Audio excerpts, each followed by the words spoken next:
Okay, we're going to start Perek Zayin, Pasuk Gimel. Moshe is going to Pharaoh at this point, and Hashem says to Moshe in advance, Ani aksher eslave Pharaoh. I will harden the heart of Pharaoh. V'rbesi es ososai v'esmosai be'eretz Mitzrayim. And I will increase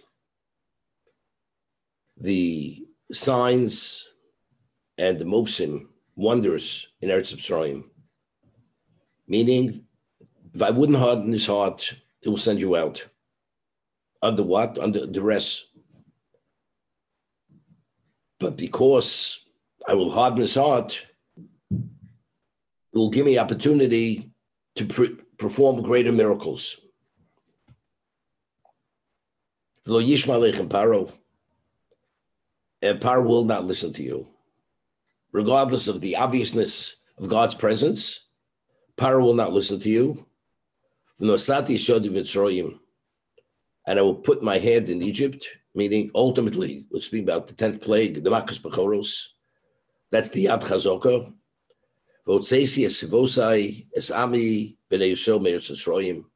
I will take out my hosts, my people, the Bnei Yisrael, from the land of Egypt, with great judgment, meaning there'll be Midas Adin, the attribute of justice. Every firstborn died. In addition to the firstborns dying, because it was Midas Adin, many others died of the Egyptians. So Rashi, the very important Rashi here, and the Aksha, take a look at Pasuk Gimel and Rashi. After he behaved evilly, and he put up a front against me, and he defied me. Now this is very important. The Golui Lefonai, and it's revealed to me. And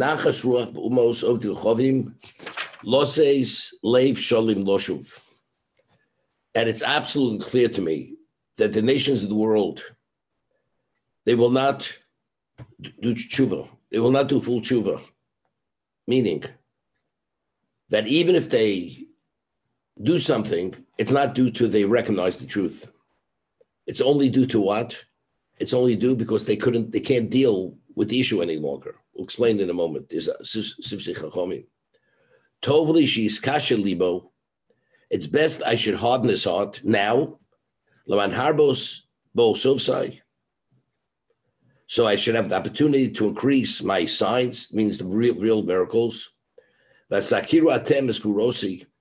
And you, the Jews, will recognize my power. So it's interesting. It's revealed to me they will not do tshuva. And the only reason why they will adhere to my will is because they have no choice. Therefore, I will harden their hearts that they should be able to put up a front, not to let you out. So I should be able to increase my miracles, that you should recognize my power, that the Jews themselves should be a beneficiary of the Nisim, the real miracles. And this is the attribute of Hashem. Maybe Puranus alumas olam over the Kochovim. He brings tragedy on the idolatrous nations of the world. That the Jewish people, they should hear what happens to them, not to the Jews. The Yiro, and they should be fearful. Understanding God's power. Shenemar, as it says in the Posuk, Hichrati goyim, I've cut down nations, Noshamu pinosam, I've made their corners desolate, Omarti achtiri osi, and I said, now you will fear me, Tikri musar, and now you will take musar, referring to the Jewish people. Vafal pikein, and even so, the chomesh makus rishonos, nevertheless, the first 5 plagues, Lo nema v'yemsei Hashem eslei Pharaoh. The first 5 plagues, it doesn't say the reason why Pharaoh was defiant was because God hardened his heart. Pharaoh. It was Pharaoh's own initiative that he chose to be intransigent, to turn his back, despite the fact of the obviousness of God's hand. Now, the Rambam, famous question, the Rambam, one is only culpable. Why? One is culpable because you have free choice, and one has the ability to take initiative either in the right direction or the wrong direction. But whatever initiative you take, that choice is due to your initiative. And because it's due to your initiative, therefore the person carries liability if he does the wrong thing, because he only did the wrong thing due to his initiative. And if he did the right thing, since he's a person of choice, the right choice is only due to his initiative. That's the Rambam. So the Rambam asks, the first 5 plagues, Pharaoh had choice, had free choice. So we understand why he's culpable for being obstinate and refusing to listen. But from the 6th plague going onward, which Pharaoh no longer had free choice, why is he held accountable for not sending out the Jews? He had no choice. The free choice was withdrawn from him. That's the Rambam's question. So Rambam answers that choice is a privilege. It's a privilege. God gives you the ultimate opportunity to have choice. It couldn't be more obvious that God's presence is here, and the person chooses not to act on that. He chooses to act on that free choice, and despite the obviousness and the clarity, he chooses to defy God. What does God do? God says, from now going forward, you no longer have choice. Meaning, what happens if a person has a privilege and then he abuses the privilege? And before it's about to be withdrawn, the one who offers him the privilege forewarns him and says, I'll give you one more chance. You abuse it one more time, I withdraw the privilege. From that moment going forward, he abuses the privilege. Why doesn't he have the privilege any longer? Because he chose to act in a way where he forfeited the privilege. So it's his choice not to have the privilege any longer. Pharaoh had 5 chances. It was so obvious God's presence, and he turned his back on God. God says after the first 5, you could have seen me and easily taken the initiative. And you chose not to. Because you chose not to, now you forfeited the privilege of having choice going forward. However, you're culpable because it was your choice to forfeit the choice. It's like a child. You take away the choice, a privilege of a child, and the child calls his parent a bad parent. And the parent warned the child many times. You cross that line one more time, it's over. So what does the child say? It's the parent's fault. It's not the parent's fault. It's because the child didn't listen that last time, therefore he no longer has the privilege. Pharaoh could have done the right thing the first 5 times. And as what they say, it was a shoo-in. It was a revealed miracle. He chose not to. Therefore, the 6th plague going forward, he no longer had choice. That's the Rambam, okay? Rashi over here is saying, why did God harden Pharaoh's heart? Because Hashem knows that the nations of the world, even when they do tshuva, it's all superficiality. It's really not truly recognizing the wrong. As a result of that, factually, even if they say yes, they still deserve punishment. They deserve punishment. But if Hashem will punish them, how would it be perceived by the world? Hashem is punishing innocent people. If Pharaoh sent them out, why is he being punished? But the question is, why did he send them out? He didn't send them out because he recognized that it's God is dictating, but rather he sent them out because he couldn't deal with the issues any longer, with the pain and the suffering and the damage. That's why he sent them out. So here, take a look. There's a Sifsei Chachomim in Zayin Gimel Tes. Ayin in the Sifsei Chachomim. Ratzalomar. Vilo Akshes Libo.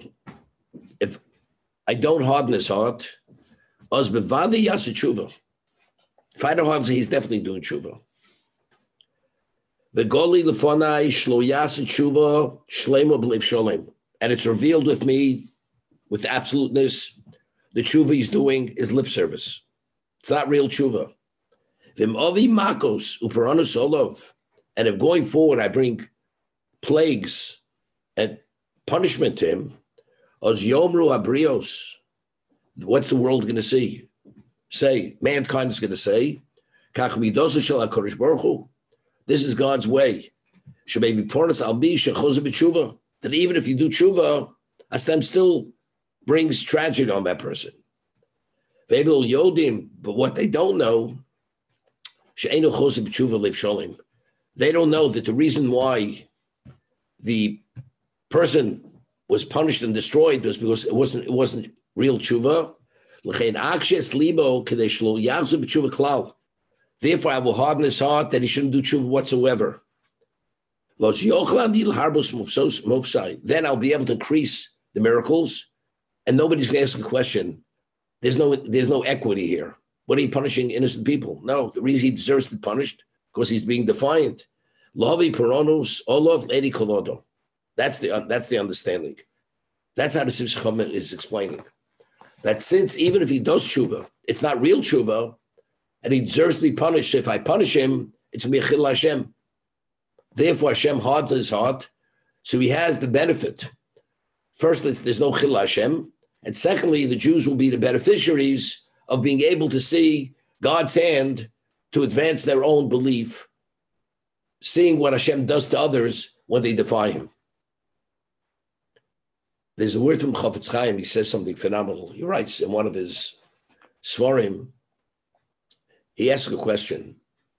We find that the Jews were devout for 1,000 years, and all of a sudden, in the 1800s, the Jews who came from a devout background, they totally abandoned Judaism.